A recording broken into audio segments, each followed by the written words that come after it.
Yo también ya les había comentado, pues que ha sido como un encuentro muy bonito con Simondón, que considero pues se pueden generar muchos entrecruzamientos con lo que hemos venido trabajando, con la subjetivación desde Deleuze, con la lógica del sentido que la empezamos a abordar hace poquito. Entonces, bueno, bienvenido al espacio. Qué bueno que estés aquí. Muchas gracias, Gaby. Bueno, es que hay tantas cosas. Yo estaba pensando y le había propuesto a Gaby que hiciéramos el ejercicio de, de leer un texto que yo pues escribí hace algún tiempo sobre, sobre la obra de José Luis Pardo, que se llama El acontecimiento discursivo como espacio. Entonces yo lo que le había comentado era que podíamos, es un texto que no es muy largo y realmente es un texto muy sencillo, pero que puede servir como precisamente de pretexto para comenzar una conversación sobre el tema. Entonces, si están de acuerdo, podríamos hacer eso. Es un texto al mismo tiempo, digamos, divertido porque es una reflexión sobre Alicia en el País de las Maravillas y la relación con el tema del tiempo y del espacio en Pardo. Entonces permite abordar como eh, varias cosas a la vez. Entonces yo lo puedo ir leyendo despacio, voy haciendo comentarios y de alguna manera nos sirve también como de una guía, como de un guión para hablar de este tema. Listo, entonces precisamente al comienzo hay un epígrafe de José Luis Pardo. El texto se llama El acontecimiento discursivo como espacio. O sea, es una reflexión en torno a precisamente a lo que sería la enunciación y, y cómo puede ser pensada como un espacio. Entonces dice, no el tiempo de los objetos, el tiempo objetivo, ni tampoco el tiempo de los sujetos, el tiempo subjetivamente vivido, sino el surgir mismo de las cosas, cómo y en el tiempo. La incisión que inventa en la sensibilidad un ojo, una mirada, un sentido. Un mundo que quizás ya nunca podremos saberlo, hablaba a los hombres en su propia lengua, antes de que Descartes extendiese sobre él la sombra de la duda metódica. Y un mundo cuyo lenguaje no podemos ya escuchar, porque justamente la sombra de esa duda, el temblor de la falsificación, pesa aún sobre nosotros, impidiendo que lo que vemos pueda caber en lo que decimos y pensamos. Para mí, pues sí, volveremos sobre este texto, este fragmento de José Luis Pardo, pero para mí todo está dicho ahí. Realmente es una condensación de sentido impresionante con respecto a lo que significa para él y para Deleuze y también para Simondón el problema del tiempo, el problema del espacio, el problema de la subjetividad, el problema eh, de la eh, de esa dualidad cartesiana. Eh, Finalmente el problema de la filosofía, el problema que precisamente con estos autores se quieren replantear. Entonces, de alguna manera el texto lo que se inspira en él para tratar mm, de de desplegar la idea que ahí está muy condensada. Y lo que se toma también como referente es el texto de Lewis Carroll.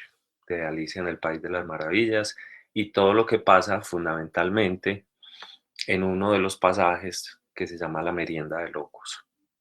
Entonces, ahí vamos.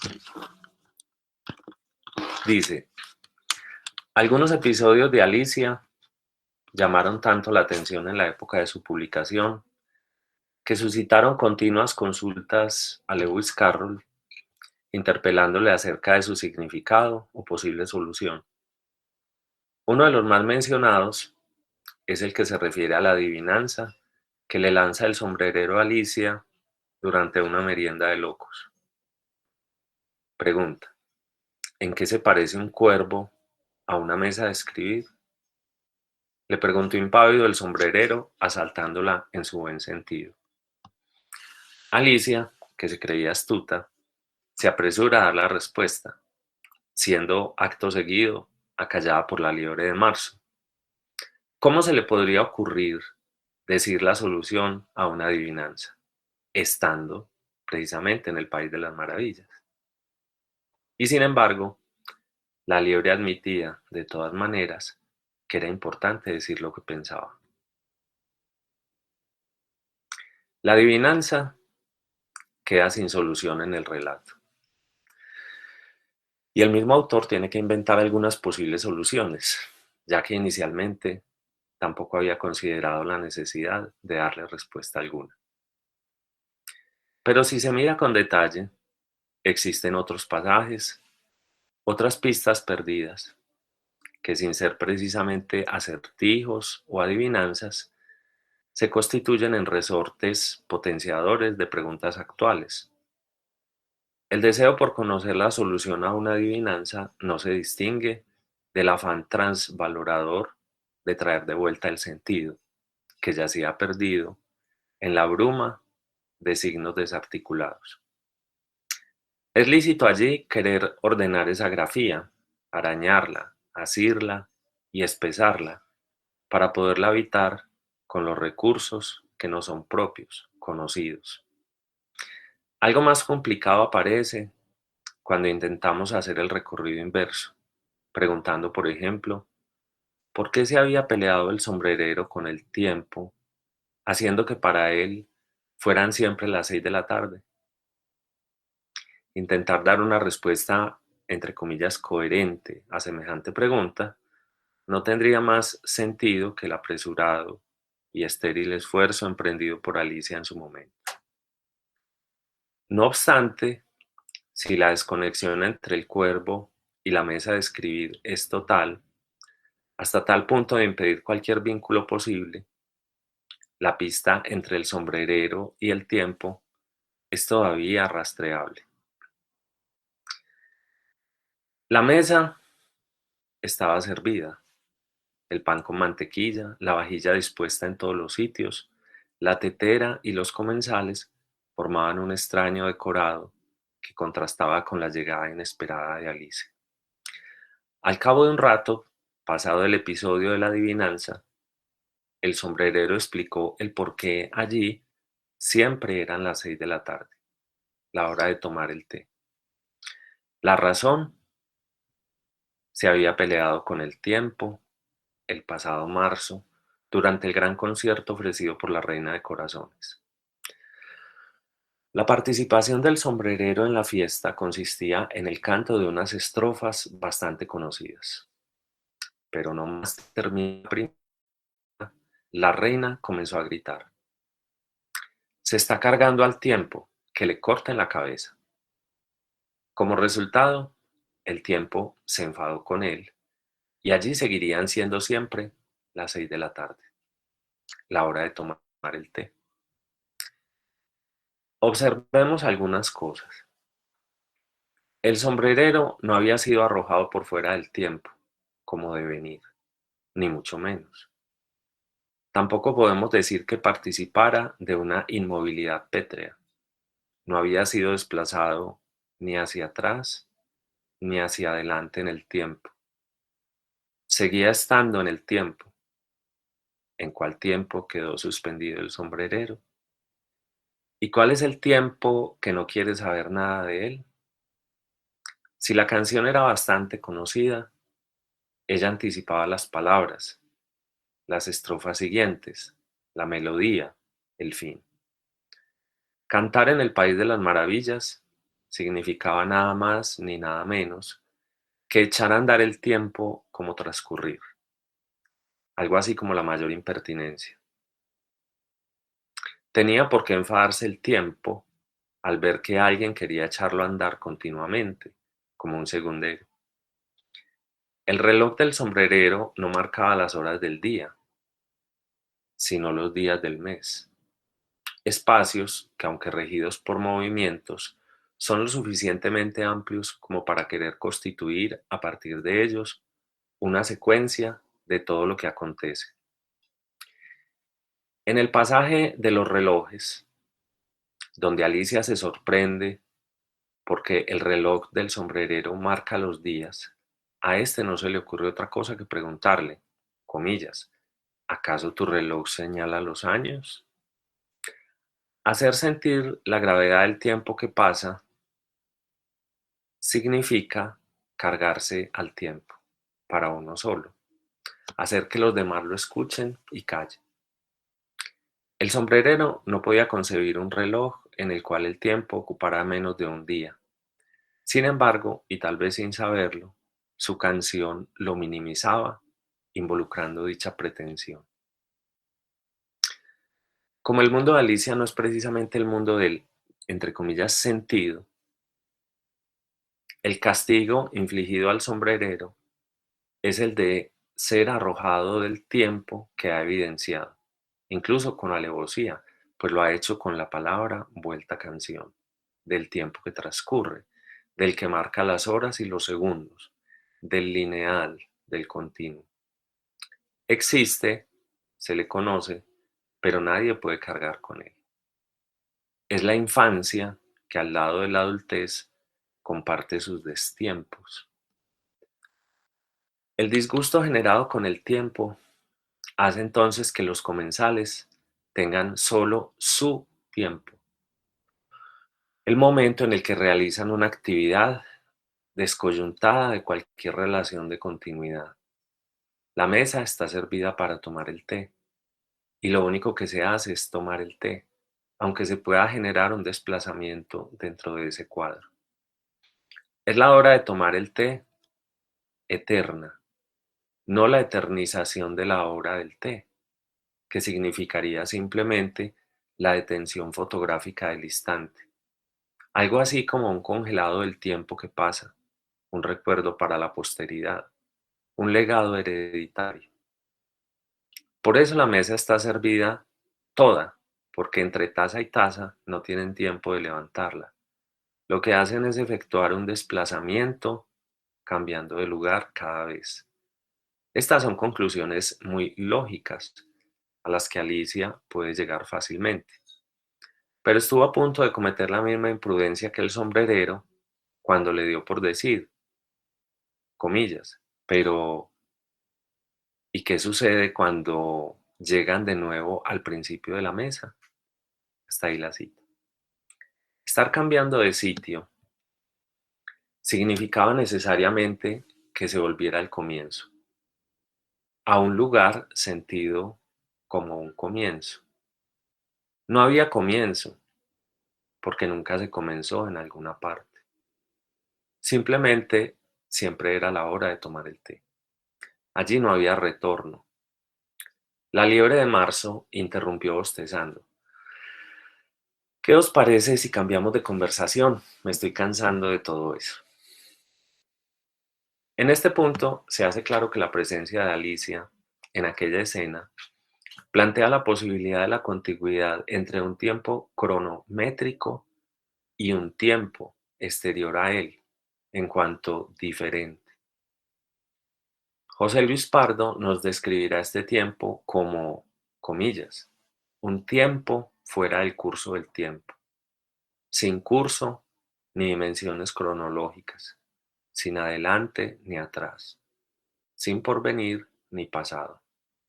Un tiempo out of joint, en el que no hay movimientos ni desplazamientos entre puntos cardinales de los cuales el tiempo sería la medida, que es la más absoluta quietud, y sin embargo una quietud en sí misma móvil. Móvil en cuanto quietud, un tiempo amétrico, un tiempo que no es sucesión, que no pasa, sino que aparece como la forma de todo lo que cambia y se mueve, pero es una forma inmutable y que no cambia. Es decir, un tiempo espacializado, un tiempo espacializado. Y que como espacio genera a su vez una imagen directa, desligada de toda sumisión al movimiento. En el cuadro creado en una merienda de locos, el tiempo pasa en la extrañeza de Alicia, en la impertinencia de sus preguntas, en la perplejidad de sus horas. Solo ella entra en escena y solo ella sale. Incluso al abandonar la mesa y emprender la marcha, todavía le queda mirada para anhelar el reclamo de su presencia por parte de aquellos extraños personajes. Pero ni se inmutan. Alicia no es recordada, ya que la memoria no tiene cabida en aquellos espacios extemporáneos. Comillas. Por un cuadro solo pasa el tiempo si alguien, una conciencia subjetiva, lo mira desde su exterior, conservando el tiempo.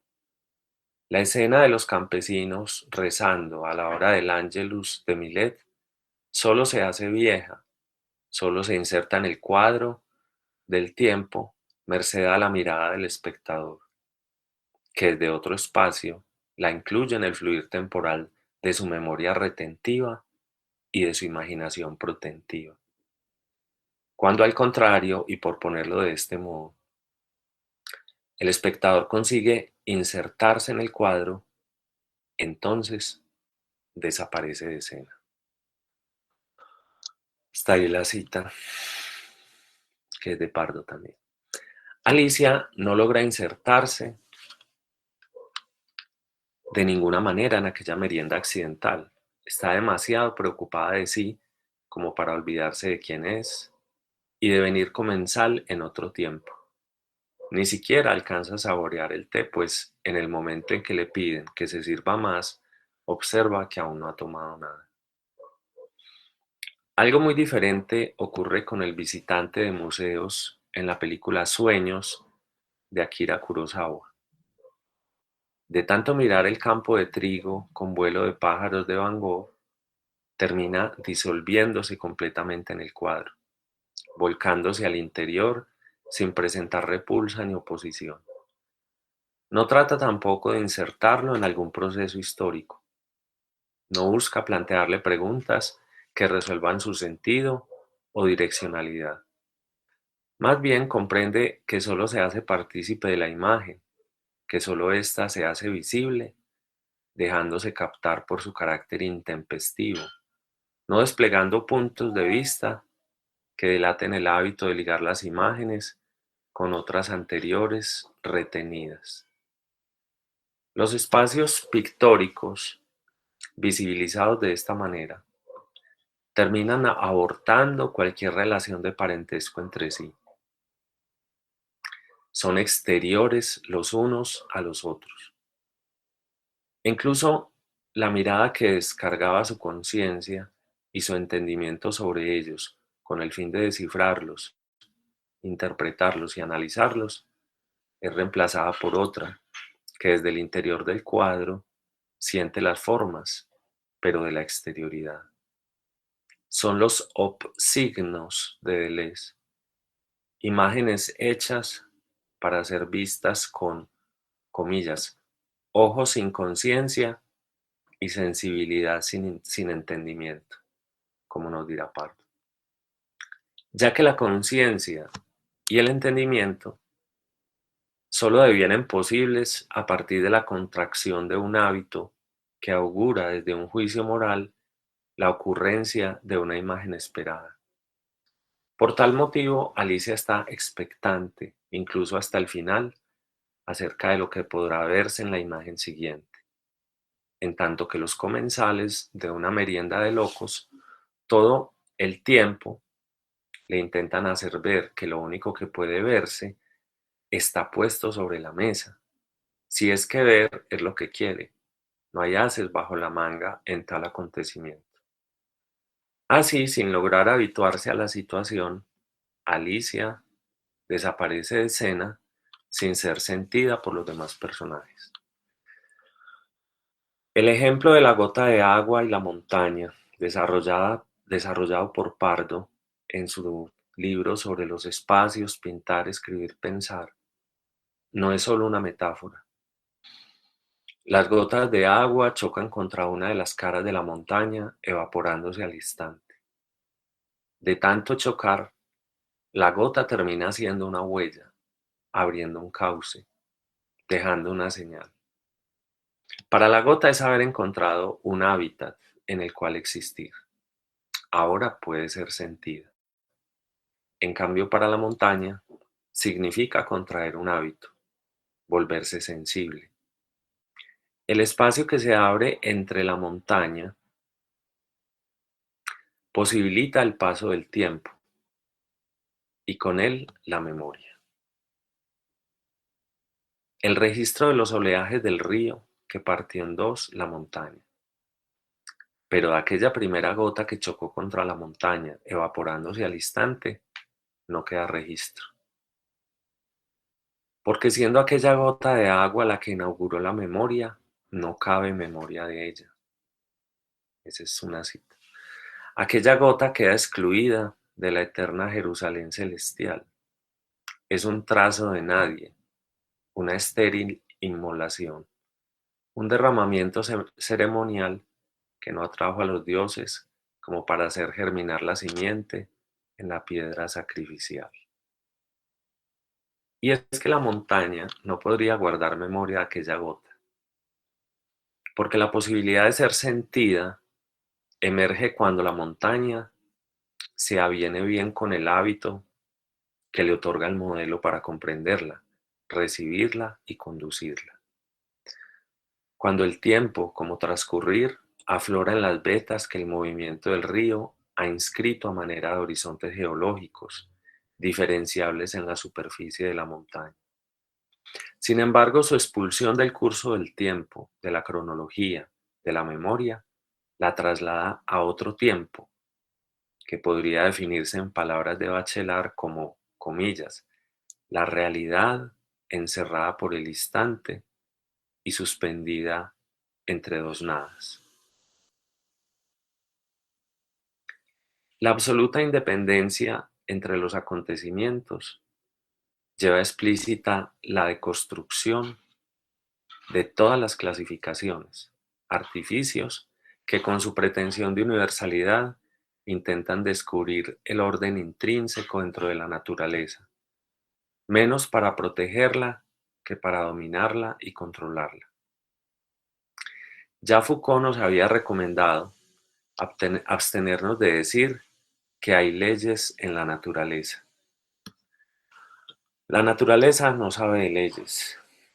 En su condición de iletrada, se acusa como campo virgen para la prosperidad de los señores que ejercen su derecho de pernada. Se identificará al árbol, al liquen, al gasterópodo, también el bovino y la sierpe.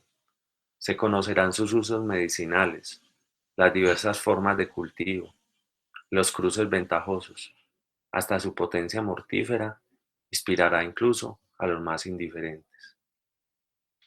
Y quisiéramos pensar que el reconocimiento y la identificación llega apenas hasta esos objetos que el siglo XIX nos enseñó a contemplar como naturaleza.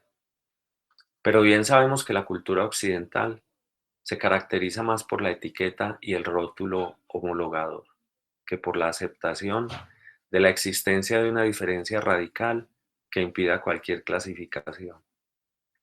Esos objetos que nos rodean cotidianamente, las rutas que elegimos para desplazarnos en la ciudad con sus atajos y mojones, sus líneas de demarcación y las señales luminosas, son identificadas y agrupadas por nosotros en un trazado que constituye nuestro espacio urbano.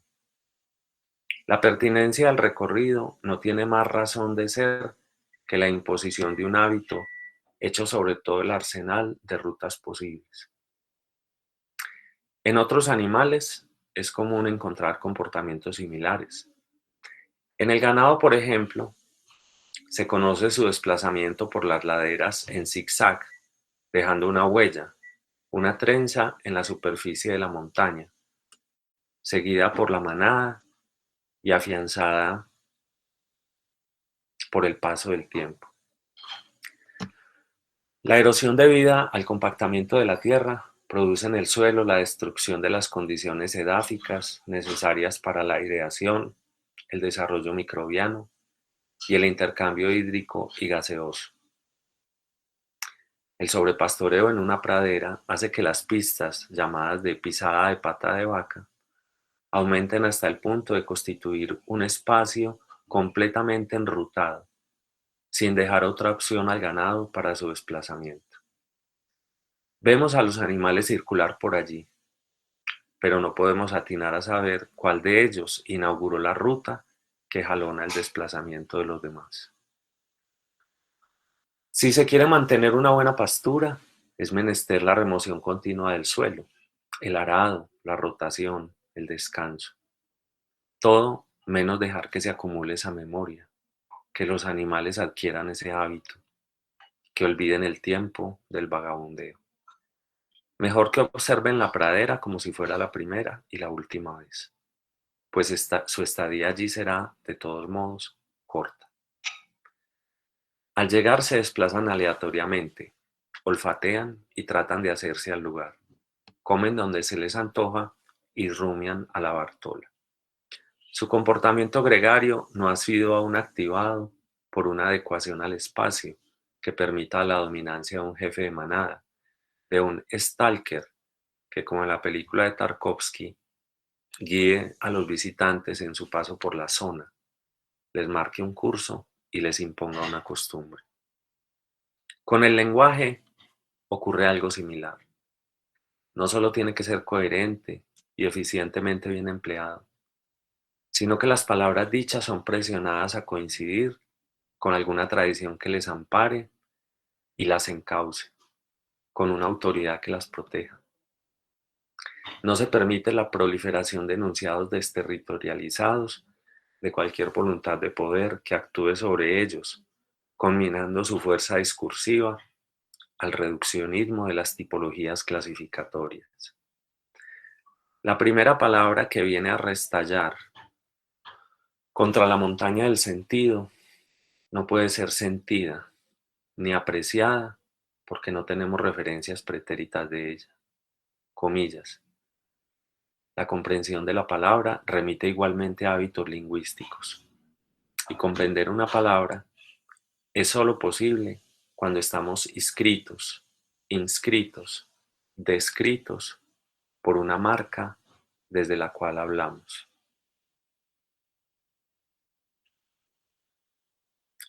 Esa primera palabra es un sello sin dueño, despojada de un alocutorio que la esgrima para atrapar el sentido. Es un cuadro que no es representación, un espacio de nadie que por su carácter innovador se instala fuera del tiempo que transcurre, del lineal, del continuo.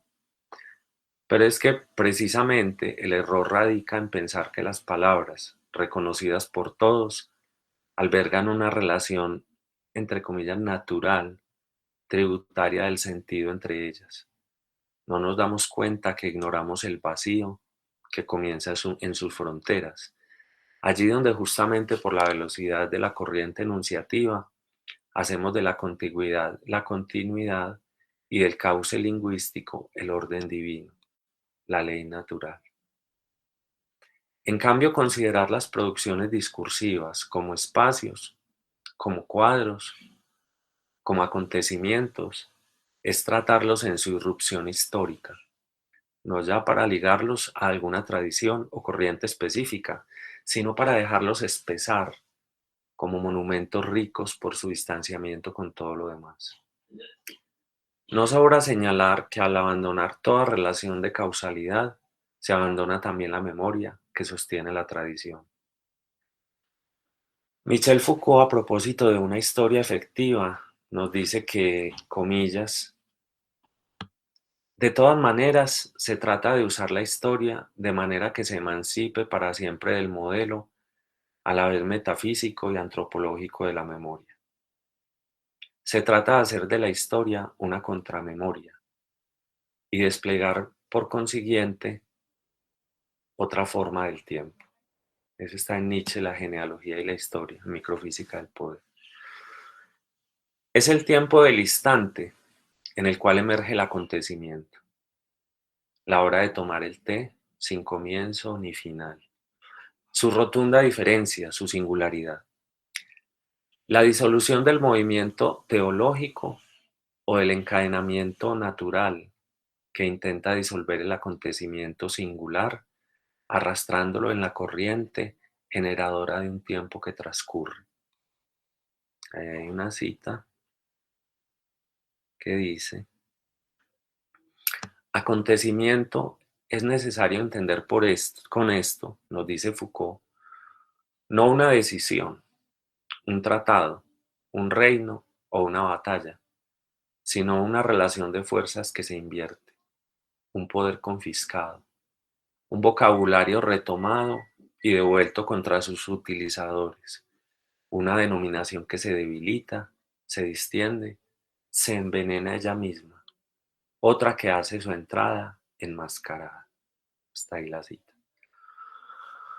No es una batalla contra la historia, contra toda historia posible, sino más bien contra la creencia en un sujeto histórico como partícipe de un devenir.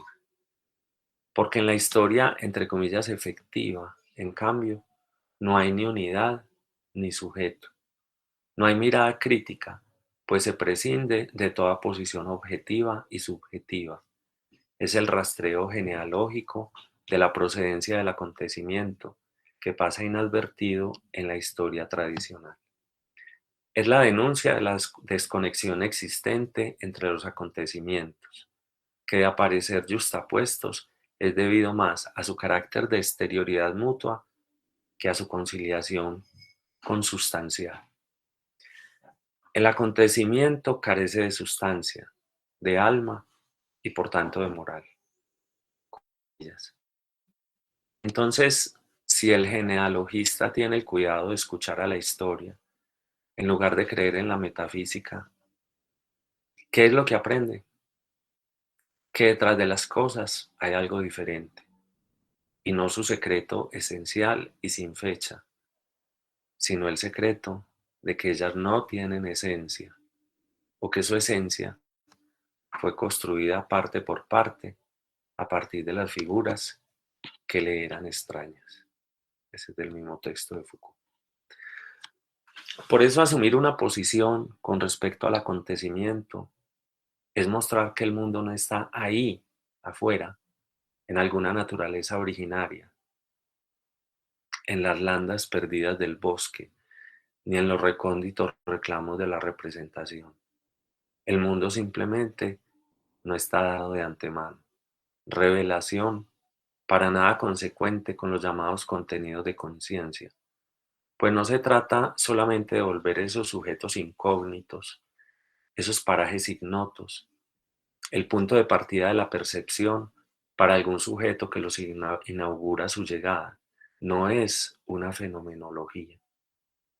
Por el contrario, descentramiento del sujeto fundador traduce invención de la conciencia, invención del yo e invención del sujeto, a partir del pensamiento y de sus condiciones de emergencia políticas específicas.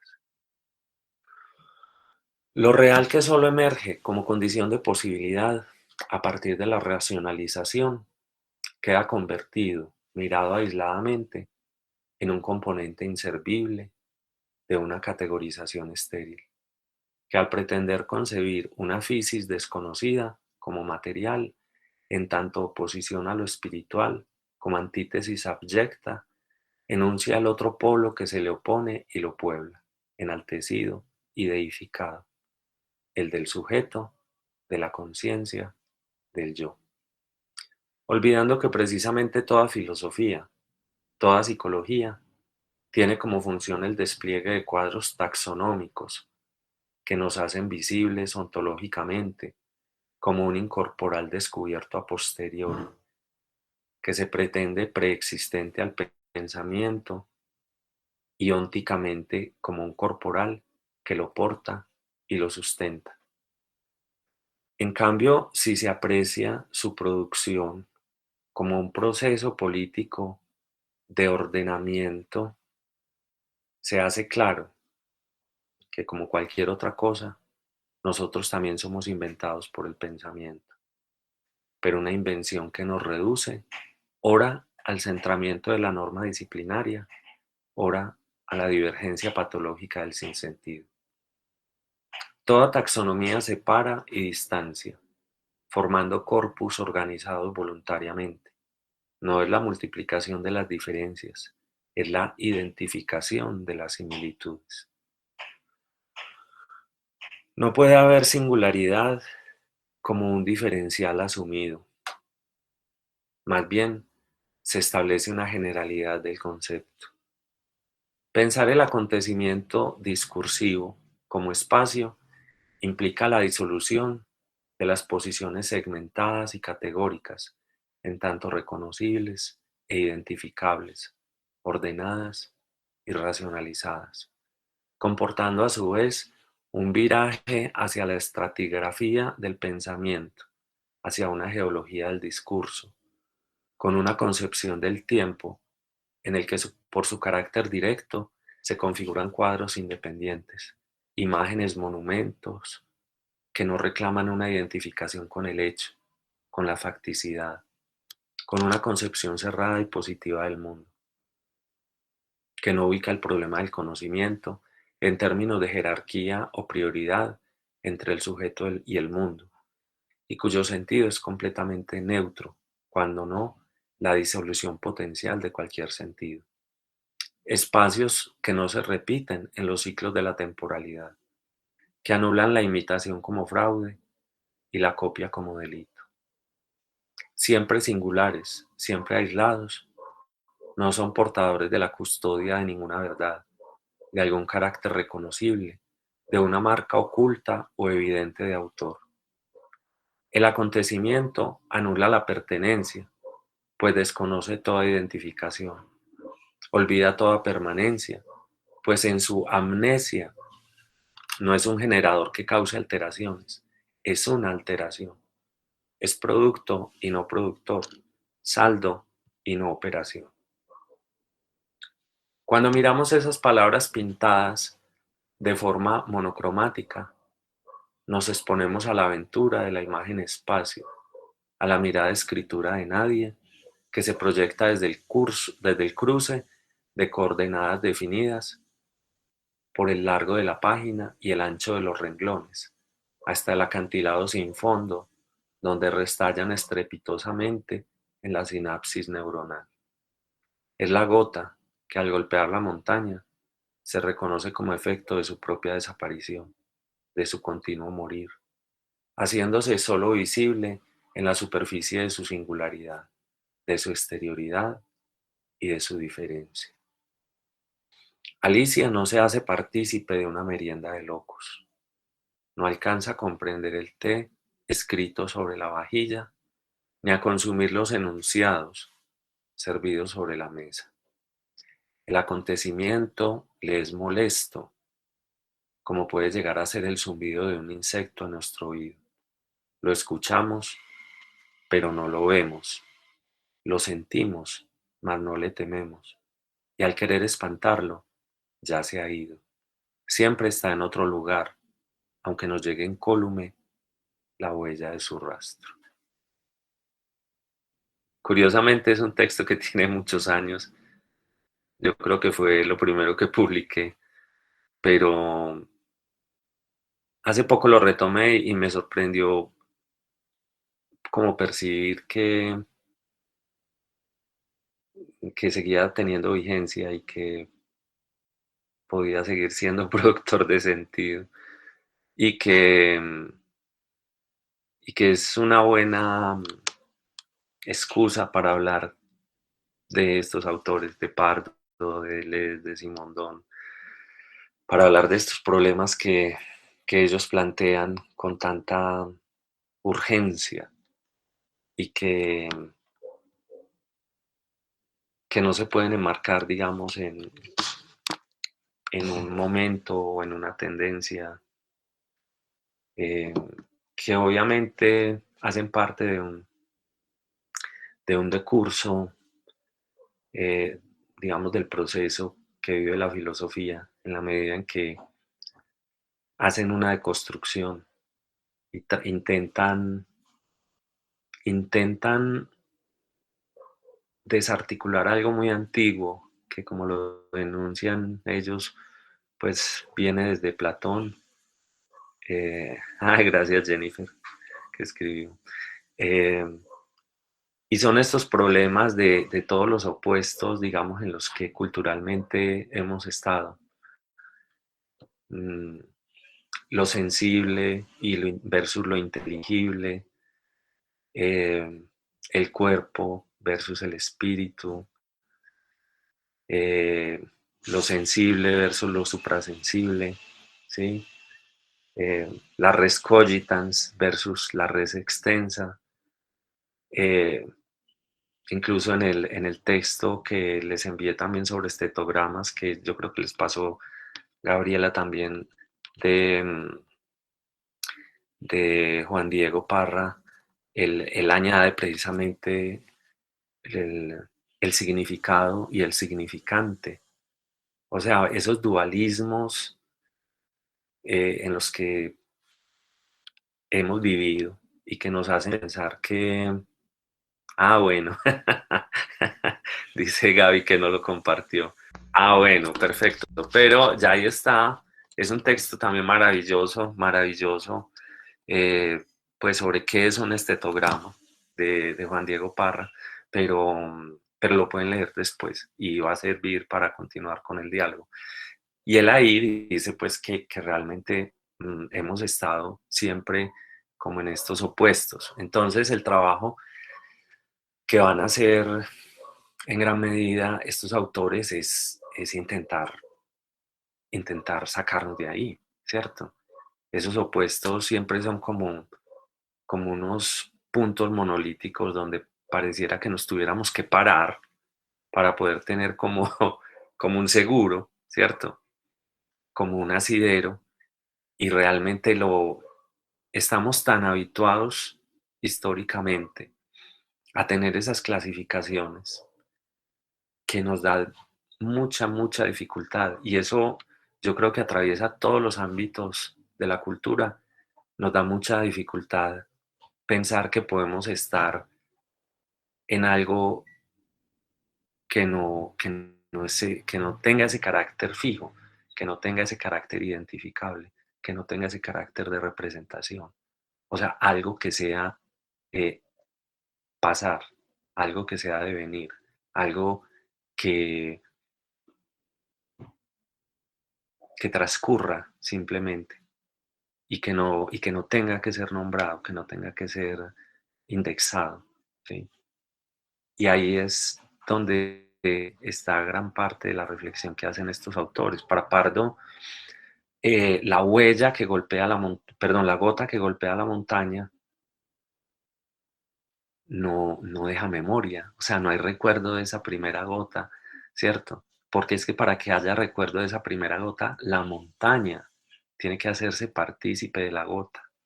Es decir, la montaña la tiene que acoger, la tiene que recibir, pero cuando ya la gota ha podido horadar la montaña, entonces ya empezaba a ser un cauce y ha entrado en una relación transductiva con la montaña. Entonces, entre la montaña y la gota se forma una dinámica, ¿sí? Ahí hay muchos aspectos, ¿sí? Aristas por donde uno podría retomar todo este tema. Uno de ellos muy importante es esa idea de un sujeto como un sujeto fundador, o sea, como un sujeto que piensa, un sujeto reflexivo, un sujeto que decide, un sujeto que determina, un sujeto que organiza, pensado precisamente cartesianamente como un sujeto que se da, el sujeto de la identidad, precisamente dice Ángela, claro. O sea, un sujeto que cartesianamente se funda a sí mismo, ¿cierto? El sujeto eh, de yo, pues, la evidencia de que puedo pensar y que es lo único de lo cual, pues, no puedo dudar y que en esa medida eso me da una certeza de que existo, precisamente por tener ese pensamiento. Pero lo que siempre se escapaba era que es que ese sujeto que nosotros creemos ser es algo que no siempre estuvo ahí, es algo que no se dio a priori, es algo que también se produjo, ¿cierto? Que se produce. Nosotros producimos subjetividades, ¿sí? O sea, en unos procesos que precisamente, como dice Simondón, son procesos de individuación. Entonces, esa identidad yoica es fundamental cuestionarla, porque eso es precisamente esos lugares monolíticos a los que yo me refería. Partiendo de ahí, cuando entendemos que nosotros somos también producidos, que somos producidos en unas condiciones de posibilidad, empezamos a entender que no hay esa oposición, digamos, entre objeto y sujeto, que no hay esa oposición entre pensamiento y cuerpo, ¿sí? Esas dualidades, que realmente establecemos es unas dinámicas en las cuales nosotros vamos siendo producto, pero también vamos siendo productores. Y, y Pardo en las formas de la exterioridad hace una crítica muy interesante, apoyado en Nietzsche, a, a la definición de metafísica que tiene, que da Kant, y es que la metafísica sería elevarnos de lo sensible hacia lo suprasensible a través de la razón. O sea que la razón nos sirve para irnos desde lo sensible, de lo que podemos captar a través de los sentidos, hacia lo que sería lo suprasensible, que sería precisamente lo que podemos pensar. También ahí hay otra oposición, la oposición entre el fenómeno y el noúmeno, o sea, la oposición entre lo que se nos aparece y lo que nosotros entonces podemos elaborar en el pensamiento. Pero entonces Pardo dice, sí, muy bien, apoyándose en Nietzsche, obviamente. Dice, sí, claro, pero resulta que la materia prima es lo sensible. Entonces, si yo de entrada estoy diciendo que, que la metafísica sería la forma de elevarme desde lo sensible hasta lo suprasensible, ¿sí? Pero cada vez restringiendo más lo sensible, acotándolo, casi que anulándolo, llevándolo hasta lo más interior que sería el cuerpo, del cual sí no podríamos prescindir para decir que nos elevamos de lo sensible a lo suprasensible, pero finalmente el cuerpo, dice Pardo, es lo más, por decirlo así, es el exterior más interior que tenemos. O sea, es el afuera más interno que tenemos y no podemos suprimirlo. Entonces, dice, pero claro, hay ahí como un señalamiento desde la moral, ni podemos ni elevarlo. Exacto, dice Ángela. Es- claro, tampoco lo podríamos como sublimar o elevar y decir que vamos a ir a lo suprasensible, ¿sí? Desde él. Entonces, hay ahí un ideal ascético, un ideal de renuncia, ¿cierto? Un ideal de renunciar tanto a la exterioridad, tanto a ese mundo de lo sensible, como al mismo cuerpo, supuestamente para llegar a algo que sería una elaboración de un orden superior, que sería como elevada, sería sublime, sería como el sumum de nuestra inteligencia, pero entonces se va negando todo lo demás.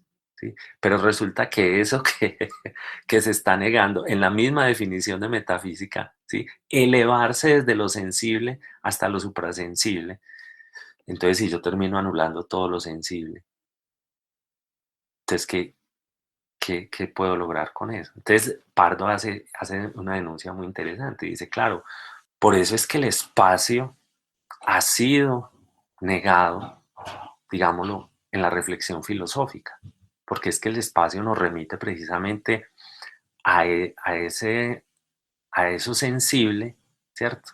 A esa aistesis, pero también al cuerpo. Por eso Pardo va a decir que el cuerpo, perdón, que el espacio es la pregunta fundamental, que porque el espacio no solamente nos ocupa, sino que nos pre-ocupa.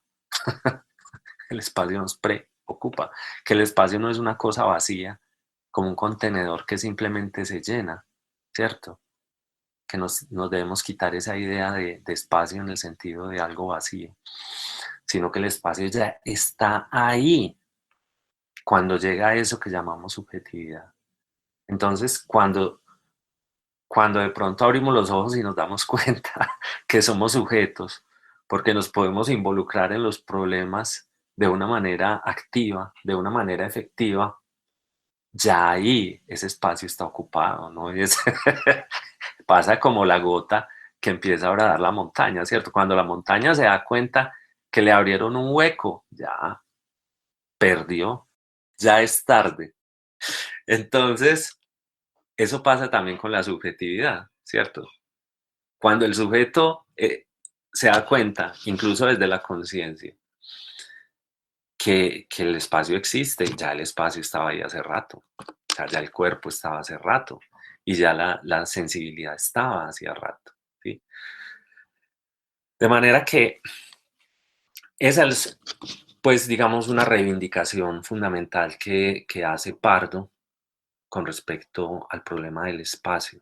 Y el tiempo, que ha sido también privilegiado históricamente, ha sido un tiempo cronológico o un tiempo de la memoria, o sea, un tiempo, digamos, histórico.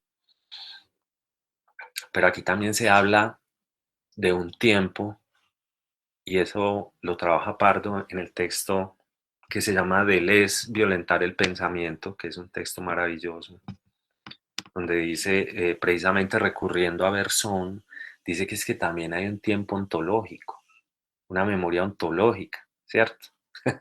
O sea, que hay una memoria ontológica en la medida en que hay un pasado que, sí, a Ángela le encanta Bersón, materia y memoria. Entonces, que hay un tiempo, un pasado ontológico, ¿cierto? Y en esa medida, ¿a qué se refiere con eso? A que hay un pasado que no es un pasado psicológico, digamos. Porque cuando nosotros recordamos, finalmente, como individuos, hacemos un ejercicio psicológico. Y eso que evocamos del pasado, pues finalmente para usar una palabra que no tiene mucho que ver, pero que se me vino a la mente, lo remasterizamos. O sea, cogemos el pasado y lo remasterizamos psicológicamente. Pero resulta que hay un pasado que es definitivo. O sea, hay un pasado al que no podemos manosear, ¿sí? Hay un pasado sedimentado. Como diría Simondón de los cristales, es un pasado radicalmente pasado. Dice que los cristales tienen un pasado radicalmente pasado porque las capas que se depositan unas sobre otras impiden que podamos tener acceso a ellas y que podamos modificarlas. Y ese pasado ontológico tiene esa condición, es un pasado al que no podemos modificar, que no podemos traer, digamos, desde la memoria psicológica para hacerle alteraciones, modificaciones. Entonces, Pardo va a hablar de una especie de cono invertido, ¿sí? Entonces sería como un cono en el cual hacia abajo, en la parte que se va ampliando hacia abajo, estaría ese pasado ontológico. Y tiene un cuello a partir del cual empieza otro cono invertido hacia arriba. Entonces son como dos conos pegados y la parte más estrecha del cuello es el presente. Entonces eso que llamaríamos el presente es un fluir, como un reloj de arena. exactamente. Qué buena imagen, muchas gracias. Perfecto, como un reloj de arena, que tiene ese cuellito y va pasando por ahí la arena hacia abajo. Pero aquí casi que es como si la arena fuera subiendo y fuera presionando. Yo estaba pensando en una imagen que me sirviera para entender eso mejor y pensaba como en un cometa, como un cometa que tiene una punta y va dejando una estela hacia atrás, la cola del cometa, ¿cierto?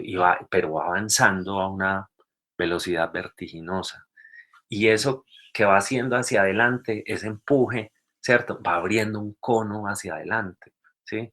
Entonces, de alguna manera, es como si la existencia fuera ese pasado que se va cosiendo, que se va configurando, que se va armando en ese cuello estrecho que llamamos presente, donde confluyen todos esos pasados ontológicos.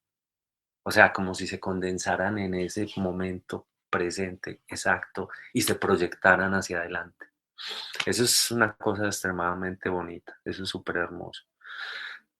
Pero bueno, ahí se va volviendo un poco más complejo. Pero el asunto con el tiempo entonces es que nosotros estamos muy apegados a ese tiempo cronológico y a ese tiempo, digamos, que va pasando, ¿sí? Pero resulta que ese tiempo también tiene unas características que pueden ser similares a lo que ocurre con el espacio. Y es que ese tiempo está formado también por unos instantes. Y esos instantes, o eso que llamamos tiempo, que muchas veces desde lo psicológico es algo que nosotros armamos porque vamos pegando instantes y a ese ir pegando esos instantes es a lo que llamamos el tiempo que va pasando. Aquí se trata también es de pensar que hay una existencia independiente de los momentos que son autónomos y en ese sentido Pardo y Deleuze pues se apoyan mucho en Hume y es de la independencia precisamente que tiene cada momento. Por ejemplo, las notas musicales. O sea que tenemos la idea de música porque se repiten también las notas, ¿cierto? Pero que realmente el tiempo, en ese sentido psicológico, es una especie de elaboración que nosotros hacemos, pero que hay una existencia, hay una independencia de esos momentos. Y ese es el tiempo descoyuntado del tiempo, o sea, un tiempo fuera del tiempo. Un tiempo es como sacar la pepita del tiempo, como lograr entender que si podemos pensar un tiempo que no sea un tiempo cronológico o que no sea un tiempo secuencial o que no sea un tiempo psicológico, que no sea un tiempo que armemos simplemente porque el hábito nos dice que después de A va a seguir B, ¿m? Sino que precisamente es el tiempo que nos dice que de A puede seguir Z sin problema y que sería lo mismo que siguiera Z a que siguiera B. O sea, lograr como los subsignos de Deleuze que mencionábamos en el texto también, ¿cierto? Precisamente lo que está dado para ver, ¿sí?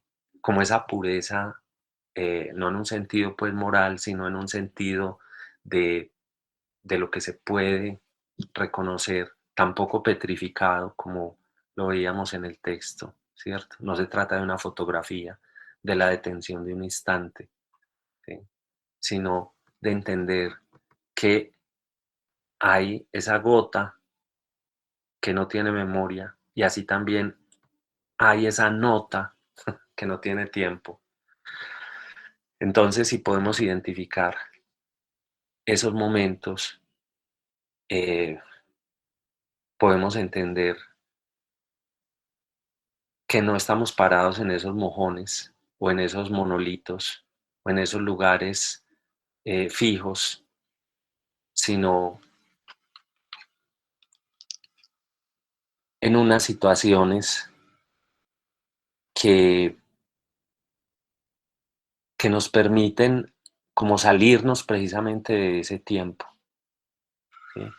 Y hacer que todo el tiempo sea el tiempo de, por ejemplo, el tiempo de tomar el té, como ocurre en Alicia. Entonces, ya no es el tiempo que transcurre, ya no es el tiempo cronológico, el tiempo medible, sino el tiempo con mayúscula, ¿cierto? Todo el tiempo con mayúscula. Y eso es un concepto un poco difícil, pero, pero que nos muestra que tanto el tiempo como el espacio no son a priori, digamos, como pensaba Kant, para el entendimiento, sino que también emergen en procesos de individuación. Por eso es que cuando nosotros nos desplazamos, la temporalidad cambia, incluso esa temporalidad psicológica. No es lo mismo estar en una oficina, estar en la ciudad, estar en la cuarentena o estar en la playa, ¿cierto? O sea, esa percepción que tenemos del tiempo cambia porque ese tiempo no es un a priori. Ese tiempo emerge con la subjetividad también. O sea, es un tiempo que se va armando, que se va construyendo, lo mismo que el espacio. Entonces ahí hay algo muy interesante en la reflexión que hacen pues autores como Deleuze y como Pardo sobre ese problema del tiempo y del espacio, que también tiene sus complejidades, ¿cierto? Que se puede ir volviendo más complejo, pero que por ejemplo con Simondon mmm, también se vuelve un asunto de que eh, obviamente él tampoco está de acuerdo con que eso sea algo que esté dado, que sea a priori, sino que, que aparece en el devenir. O sea, que el devenir es lo que hace que emerjan esas condiciones como la del tiempo. Bueno, de ahí uno podría seguir hablando mucho sobre el tema, pero para Simondone la condición del ser es el devenir. Eso es algo muy delgado para hilar, pero es algo muy importante, porque él dice que el ser es en devenir. Entonces, eso significa que el devenir no es algo que ocurra en el ser, no es como una característica del ser, no es como una cualidad, ¿sí? O un agregado, sino que entender el ser es pensar en el devenir. O sea, realmente el devenir es casi que la definición del ser. Entonces, devenir es realmente lo fundamental en todos esos procesos. Y en ese devenir es que se resuelven tensiones que están al interior del ser. Y cuando se resuelven esas tensiones, emergen estructuras en forma de individuos. Los individuos son como esas pequeñas batallas ganadas, son como esos pequeños triunfos, esas salientes, ¿sí? Esas resultantes, esas respuestas, parciales siempre, provisionales, que vamos teniendo en la existencia a todos los niveles, incluso a nivel pues físico, a nivel biológico, ¿sí? A nivel psíquico, a nivel colectivo, vamos teniendo como esas pequeñas respuestas que se van dando como solución a esas tensiones al interior del ser, que son solo posibles por el devenir. Y parte de esas respuestas están precisamente referidas al tiempo y al espacio. O sea, son, acompañan esas soluciones. Y cuando se dan esas soluciones, no es que ya esos individuos no puedan continuar resolviendo problemas, lo siguen resolviendo y siguen todavía, digámoslo así, invirtiendo energía potencial que tienen todavía disponible, ¿sí? Hasta que hasta que se pueda acabar. También se acaba.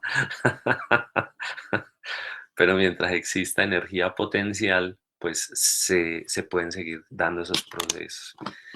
Entonces, para Simondón, por ejemplo, el tiempo no es tampoco algo previo, algo dado, algo a priori, sino que el tiempo también aparece con la individuación. Bueno, yo creo que he hablado mucho. Me gustaría escuchar inquietudes, comentarios. No, primero, pues muchas gracias por ese texto. En realidad es muy bonito, pues, como esa interacción con el libro de Alicia en el País de las Maravillas, que yo también pensaba esa cuestión del tiempo en el momento que se da el juego de póker, que es Ujú. como ese juego con el azar al mismo tiempo, ¿cierto? Que no está dado porque entonces van a girar la pelota y es un cuerpo spin que se mueve por sí solo y todas los objetos, entre comillas, que están en el juego se mueven por sí solos, ¿cierto? Entonces es muy bonito entender las cosas en ese devenir, ¿cierto? Como todo tiene un devenir y es en el encuentro de, digamos que, donde se genera el acontecimiento, ¿cierto? Donde nace el acontecimiento. Eh, no, pues era lo que quería decir. Ah, muy bien. Muchas gracias, Violeta. Sí, me hiciste pensar dos cositas también que ahora iba a decir y se me han escapado. Y es que recordar que, por ejemplo, en estos autores, igual en Pardo, en Deleuze, en Simondon, eh, ese sujeto no es la conciencia. Eso es muy importante. O sea, que para ellos la subjetividad no es un asunto solamente humano, ni es un asunto de identidad, ni saber que estamos en este mundo, sino que siempre la subjetividad y el sujeto está remitido es a cuando un individuo se involucra activamente en la solución de los problemas vitales que son sus problemas, ¿cierto? Eso es muy, muy clave, porque a veces cuando, pues, el lenguaje nos pone trampa, ¿cierto? Entonces, como también estamos, el lenguaje es hábito, también tenemos un lenguaje que nos remite a conceptos previos, ¿sí? Y entonces quería aclarar eso, que, que somos contracciones de hábitos, como dice Pardo también. Somos tierra, agua, luz y aire contraídos. Sí, en esa medida lo que nos hace ser sujetos es más el resultado de esa contracción de esos hábitos que una disposición consciente, ¿cierto? Que una conciencia existencial. ¿Por qué? Precisamente porque al ser la, digamos, lo que llamamos conciencia, algo que no está dado, algo que no es previo, sino algo que también emerge. Entonces, mm, no podríamos atribuir solamente esa condición de sujeto a un carácter consciente, porque eso es una mirada muy antropocéntrica, ¿sí? Y muy, pues, tradicional, digamos, de esos dualismos que estábamos mencionando. De ahí que lo fundamental sea la manera como nos acercamos, como nos relacionamos con el mundo. Y no digo, no hablo solamente del ser humano, sino digamos en general de todos los organismos, ¿sí? Hay un momento en el que todo organismo, de alguna forma, tiene que tomar una decisión. Si voy para adelante o para atrás, para la derecha o para la izquierda. Y eso no es necesariamente algo que esté determinado por la conciencia. ¿M? Y esa decisión hace que la diferencia, digamos, si queremos establecer diferencia, porque no se trata de precisamente de afincarnos en una diferencia, es que nosotros diferimos del resto de los animales por un asunto de grado, no de naturaleza. O sea, no es que seamos estrictamente diferentes, sino que la mayor parte del tiempo esa decisión de si para adelante o para atrás, para la derecha o para la izquierda, la podemos pensar conscientemente, ¿sí? Pero eso no significa que, que los otros animales no asuman también en ciertos momentos una posición que, que implique, no digamos la conciencia en ese sentido que es tan tributaria de lo humano, pero sí que asuman una posición psíquica. O sea, que tengan que decidir de una manera que no está condicionada por su aparataje genético. Entonces, todos los animales en un momento dado se ponen en posición psíquica, pero la mayor parte del tiempo están en posición biológica.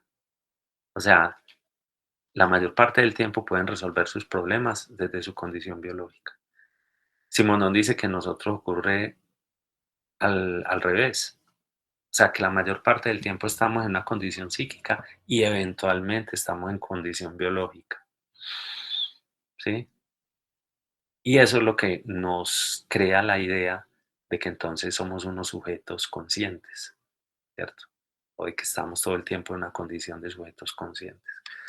Pero, pero si los otros seres vivos también están en unas condiciones eh, de venir anemia, dice Ángela. Animal. Yo decía, anemia debe ser algo que yo no conozco. Muy bien, exacto, el devenir animal. Entonces, todos los seres vivos en algún momento tienen que entrar en una individuación psíquica también. O sea, tienen que entrar en una posición psíquica, porque no, pues serían autómatas, ¿cierto? Estaríamos en la época de Vaucanson o de la Metrie. O sea, estaríamos en un mundo de simplemente de animales, máquinas que surgieron precisamente de esa división cartesiana entre res cogitans y res extensa, ¿cierto? Los animales serían puros mecanismos de relojería, lo cual no es cierto. Entonces, quería también hacer un poco de énfasis en ese aspecto que es muy importante. Ser sujeto no es algo propio solamente del humano, ni tampoco significa que sea un asunto de que tengamos conciencia, ¿sí? Sino que para nosotros la mayor parte de nuestro movimiento y de la solución de nuestros problemas depende de una condición psíquica. Y hay una parte que depende de la condición biológica. En los demás animales es al revés. Entonces, de ahí que el sujeto sea el individuo que es capaz de involucrarse activamente en la solución de problemas que le plantea el medio, que son sus problemas. Eso es importante. Les había dicho que tenía dos cosas adicionales cuando hablaste. Se me olvidó la otra. Una era esa del sujeto, de pronto ahora me acuerdo cuál es la otra. Gaby dice que hablemos un poco de la individuación colectiva. Está muy bien. Y ya me acordé que era lo otro, que empata perfecto con lo de la individuación colectiva. Muy bien. Tanto esa noción de sujeto como la de individuo no pertenecen al ámbito humano o exclusivamente humano, ¿cierto? Ya hablamos de por qué lo del sujeto y lo del individuo. Precisamente en Simondón, el individuo es algo que atraviesa todos los niveles, desde lo físico, desde los individuos físicos, pasando por los individuos biológicos, los individuos psíquicos y los individuos colectivos. Pero realmente él va a decir que solamente hay dos tipos de individuos. El individuo físico, para el que pone, pues, como ejemplo paradigmático los cristales y los individuos vivientes, el viviente, que es la manera como muchos filósofos, pensadores, sobre todo franceses, se refieren a los seres vivos o a los organismos, el viviente. Entonces tendremos individuos físicos, individuos biológicos. ¿Por qué? Porque la individuación psíquica y la individuación colectiva requieren del individuo biológico como previo a esas individuaciones. Entonces, no se dan en el aire, por decirlo de una manera un poco prosaica. Necesitamos un individuo biológico para que se den las otras individuaciones. De hecho, cuando él va a hablar ya de la individuación psíquica, habla de individualización. Pero esa individualización no es en el sentido,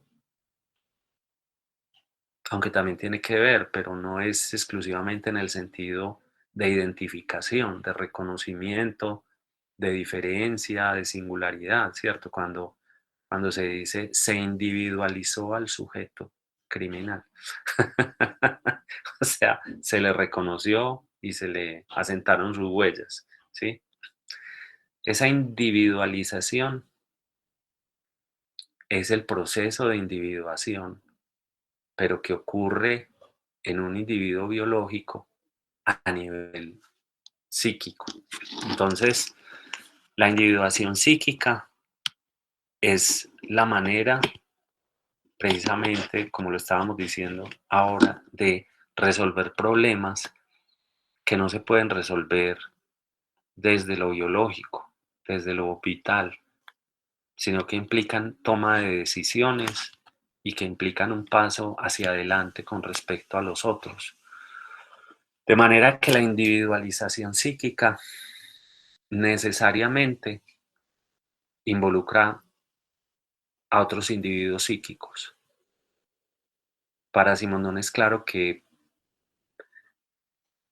un individuo psíquico aislado, tratando de resolver sus problemas psíquicos en él mismo, pues termina tan abrumado que termina sumergido como en una especie de piscina de problemas, de la cual no puede salir, ¿sí? Bien densa. Y eso es lo que él va a llamar la angustia.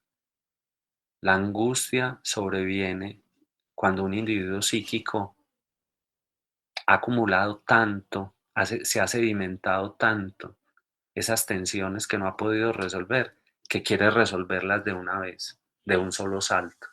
O sea, y que muchas veces desafortunadamente es un salto al vacío, ¿sí? O sea, el individuo psíquico necesita de otro individuo psíquico para que emerja algo, no sus individuaciones o sus individualizaciones, no sus problemas, sino la materia prima que él tiene guardada para resolverlas. Y esa materia prima es lo que él va a llamar las cargas de realidad preindividual. Algo que todavía no ha emergido, algo que todavía no se ha resuelto, algo que todavía es desconocido incluso para él mismo. Y que solamente emerge y se conecta con las cargas de realidad preindividual que tienen los otros individuos.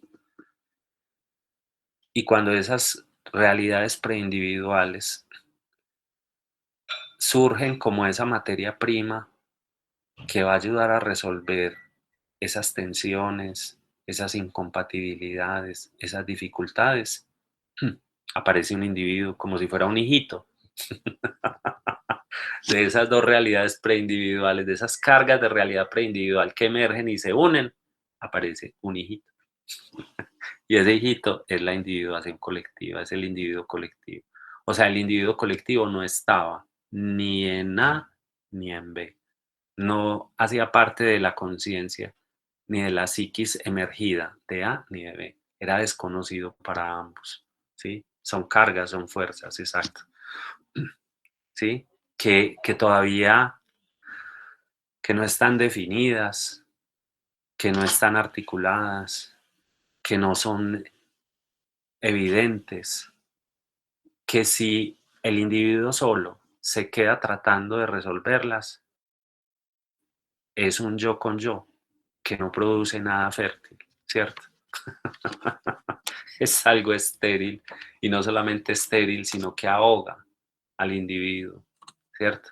Cada vez lo sumerge más, porque no encuentra cómo transducir esas cargas, no encuentra cómo establecer una relación transductiva, es decir, una relación que produzca un intercambio dinámico, ¿cierto? Es como si las cargas se muere cuando se aquieta, dice Gaby. Se muere el individuo. Como cuando se aquietan esas fuerzas o esa capacidad de, de generar esas individuaciones colectivas. Recuerdo mucho cuando nos hablabas del marino, ¿cierto? Que se va para la mina, a mí eso me marcó mucho y yo intenté contarles acá, pero no supe decirla bien, pero fue pues precisamente porque se pierde como ese espacio en el que resuena, ¿cierto? Y se va para la mina y allá muere, ¿cierto? Que es un Perfecto. poco, sí. Si no No, la cuentas es maravilloso porque yo no la supe contar. no, pero está muy bien y gracias por recordarlo porque me da también muchas más pistas para explicar mejor el asunto. Y es que precisamente para que se dé la individuación colectiva, o sea, la individuación colectiva no se da por voluntad solamente. O sea, puede que la voluntad participe en algo, pero no es algo solamente volitivo, no es algo deliberado. La individuación colectiva se engrana en el sentido de lo que se articula, de lo que resuena, como decía Gaby. Es como un engranaje que cuando se da funciona, pero que no se puede forzar, ¿sí? Como la gota en la montaña, dice Ángela. O sea, como la gota, exacto, la gota que va llegando a la montaña y hay un momento en que la montaña la coge, porque la montaña podría ser refractaria a la gota, ¿cierto? Y por más que la golpee, no hacerle nada, no recibirla. Pero digamos la materialidad de la montaña, ¿cierto? Su dureza hace que en algún momento acoja esa gota con los minerales que ella también trae y con la fuerza que trae y vaya permitiendo que la gota entre en una dinámica en la que se va formando el cauce, ¿cierto? Entonces, la gota va llegando y va abriendo y la montaña va permitiendo, no es solamente un asunto de golpear para que para romper la montaña, sino que la montaña se dispone. La montaña se dispone, eso es muy poético también, es súper bonito. Esa imagen es súper potente, ¿cierto? Eso es muy bello, como dice Gaby, es cierto. Entonces, hay una disposición, que esa disposición es relación transductiva. O sea, se va dando una relación transductiva entre ambas. De ahí que cuando una psiquis se encuentra con otra, ¿sí? Lo que se une no son las conciencias, no es lo que sabemos, lo que conocemos del otro y de nosotros mismos. Eso es algo que realmente es una aventura, o sea, es un riesgo, es correr el riesgo de dejar que se unan, que se una lo que todavía es desconocido, que es incluso desconocido para cada uno. Y si hay resonancia, como recordaba Gaby, esa palabra que le encantó cuando vimos esto en el curso, si hay resonancia, es como lo que ocurre también con los instrumentos musicales, ¿cierto? Una cuerda resuena con otra, un instrumento resuena con otro, o sea, la resonancia es como poder pasar a distancia una vibración. ¿Mm? Es ir al encuentro, dice Joana.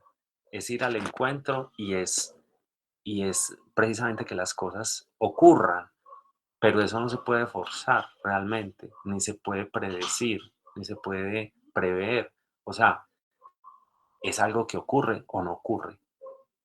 Y en esa medida es tan maravilloso por eso. Porque no, es decir, no es algo que se puede falsificar. Porque es algo que si se da es porque efectivamente hubo resonancia. Si no, por más que se insista, pues no pasa nada. Porque no hay un encuentro entre esas realidades preindividuales.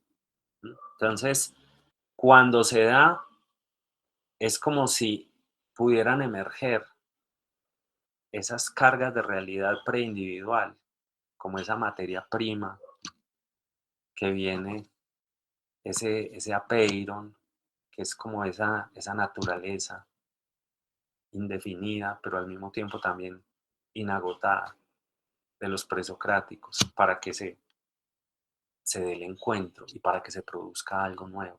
Entonces, cuando eso se produce, es evidente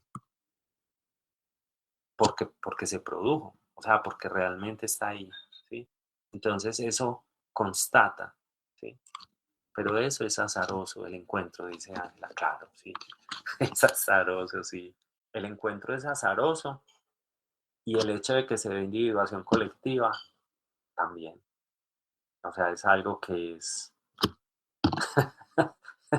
que es impredecible, ¿cierto? Entonces, de alguna manera uno se dispone al encuentro, pero nada está garantizado. De manera que en la individuación colectiva, lo que yo decía, que aparecía algo nuevo, ese algo nuevo no se podía anticipar, ¿sí? Cuando hay, dice, plantea Simondon algo también muy bello sobre eso, y él dice que cuando un grupo recibe a un individuo nuevo, a un miembro nuevo, el grupo lo mira como alguien que va a aportar un pasado, ¿cierto? Algo que él trae, una especie de background. Y el individuo mira al grupo como su futuro, como su proyección hacia el futuro. Esa mirada es disimétrica. Cada uno está mirando para partes distintas. Y cuando el nuevo integrante del grupo llega, termina recibiendo la influencia del grupo y el grupo termina recibiendo la influencia de él. Es como si uno tomara una gota de tinta y la soltara sobre un vaso de agua. Entonces, la influencia de él se va a expandir hacia el grupo, pero al mismo tiempo él va a recibir la influencia del grupo. Y los dos van a quedar modificados. Él modifica el grupo y el grupo no modifica a él. En los sentidos, o en el sentido en que no, ninguno de los dos lo estaba esperando. O sea, no es ni que él aporte su pasado, ni que el grupo le aporte a él el futuro, porque es solamente en esa coincidencia de esas reservas de realidad preindividual que algo nuevo va a surgir. Pero cuando un grupo no se renueva, se consume como grupo de interioridad. O sea, agota precisamente sus reservas. Agota sus reservas y ya no hay como más materia prima. Ellos no, ninguno la llama materia prima, pero pues se me ocurre para que se entienda fácil el concepto. Pero es como si tuviéramos esa reserva de una materia prima que la vamos sacando, ¿cierto? No de una manera consciente, pero que se va exponiendo, ¿sí? Bienvenidos los renovadores, dice Ángela. Claro, hay que estarse renovando y hay que ir al encuentro de nuevas individualidades, perdón, para poder continuar la individuación colectiva. Muy lindo y muy apropiado para este momento, precisamente en que hay tanta gente nueva y que hay proyectos nuevos, que hay como una dinámica de renovación. De todas maneras, es duro porque uno a veces se resiste como a ese cambio, ¿cierto? Porque se acomoda y esto le provoca a uno desacomodarse y tener que ceder precisamente, poder empezar a entender que el otro también viene a desencajar y a renovar y a mover y a desacomodar cosas. Y es muy bonito porque entonces es también la capacidad que nosotros tenemos de disponernos a esos cambios. Y me parece muy bueno. Y hay veces como que nos aferramos a que eso debe ser así, y lo digo pues porque me parece muy bonito lo de conciencia, lo del azar, lo de que nosotros siempre creemos que eso físico es lo más importante, eso psicológico es lo más importante, y no le damos ese espacio a ese devenir, a ese encuentro también con eso otro. Lo trabajamos mucho desde la razón, desde la representación, desde vos lo decías ahora muy bonito, lo de cartesiano, ¿cierto? Lo que se conoce y a eso a eso otro que le tenemos tanto miedo. Me parece muy bonito lo que estás diciendo, precisamente ahora que hay gente, que hay tanta gente nueva y que pues nueva pues en el grupo, digo yo, pero que es válido y que de todas maneras ejerce ahí como un asunto del poder muy fuerte. Y cuando hablas de tu ánimo, también pues cuando el texto habla de tu ánimo y lo entiendo ahí, ¿cierto? Muy bonito, muy bonito, muy pertinente para este momento Qué y bueno. para los proyectos que se vienen. Me alegra mucho, Ángela, que haya resonado. Joana pregunta que si entonces sería un acontecimiento. Sí, claro que sí, precisamente porque, eh, como lo veíamos también con el texto, o sea, esa inversión ya es un acontecimiento. Y es una inversión exactamente por lo que estaba diciendo Ángela, porque no estamos partiendo ni de una razón, ni de una conciencia, ni de un sujeto fundador. O sea, estamos invirtiendo precisamente esa ecuación para plantear que hay unas fuerzas que nos asisten, que no, que no podemos controlar ni dirigir conscientemente, que nos tenemos que disponer, digamos, a esa aleatoriedad también de la existencia y entender que de alguna manera todo lo que nos o nos han enseñado en Occidente posiblemente es al revés, que no todo viene desde arriba dictado, como desde una especie de torre de cristal, llámese pues razón, conciencia, ¿cierto? Eh, inteligencia, humanidad, eh, hombre, antropocentrismo, bueno, ¿sí? Eh, todas esas, digamos, posiciones, que no me gusta la palabra, pero digámoslo así, hegemónicas, tal vez no hay tal realmente. O sea, que estamos hechos por unos procesos que son procesos vinculados a la tierra, al agua, al suelo, al aire, ¿sí? Al cuerpo, a unas condiciones físicas, materiales, que también nos conminan, nos dirigen, nos asisten, nos orientan, nos ubican en el mundo y que tenemos que tener una escucha para ellas, así sea muy difícil, precisamente porque eso implica desandar un camino en el que llevamos toda la vida, empezar a entender que hay muchas cosas que nos gobiernan interiormente, pues para diferenciarlo de las que nos gobiernan exteriormente. O sea que hay muchas cosas que bullen, que presionan interiormente, que no las podemos representar, o sea que se salen de la representación. Y no las podemos representar es porque son irrepresentables. Porque en el momento en que no las representamos es porque ya están sedimentadas, es porque ya pasaron, es porque ya se estructuraron.